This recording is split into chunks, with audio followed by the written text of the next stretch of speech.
Мексикада көрүнүктүү журналисттер менен активисттер тобу Мексиканын өкмөтү артыбыздан аңдып жатат деп айыптап, алардын уюлдук телефондоруна израилдик тыңчылык жабдыктар аркылуу киришкенин айтышууда.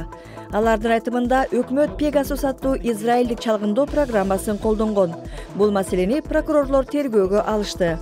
Мексика президентинин администрациясы Нью-Йорк Таймска жазган билдирүүсүндө өкмөттүн кийлигишүүсүн аныктаган эч кандай далилдер жок деп айтты. Ford Fusion Hybrid сыяктуу айдоочусуз унаалар жөнүндө уксаңыз керек. Ал эми бири-бири менен сүйлөшкөн унаалар жөнүндө уктуңуз беле? Jaguar, Land Rover, Ford жана Tata Motors аттуу фирмалар Auto Drive долбоорун Британиянын жолдорунда сынап көрүүгө уруксат алышты. Мисалы, бул унаалар тез жардам көрсөтүүчү унаа келе жатканын бири-бирине маалымдап турушат. Милтон Кейс аймагында тротуарларда жүрүүчү 40 кутуча сыяктуу унаалар дагы чыгарылат. Жаңы билдирүүгө ылайык WhatsApp жаңылыктарды таап, окуп, талкуулаган эң популярдуу платформалардын бири болуп келатат. Reuters'тин журналистика институту иликтөөгө алынган 34 өлкө ичинде ири айырмалар бар экенин аныктады.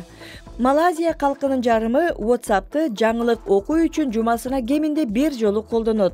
АКШда WhatsApp'ты бул максатта калктын 3% колдонот, ал эми Британияда болсо 5%.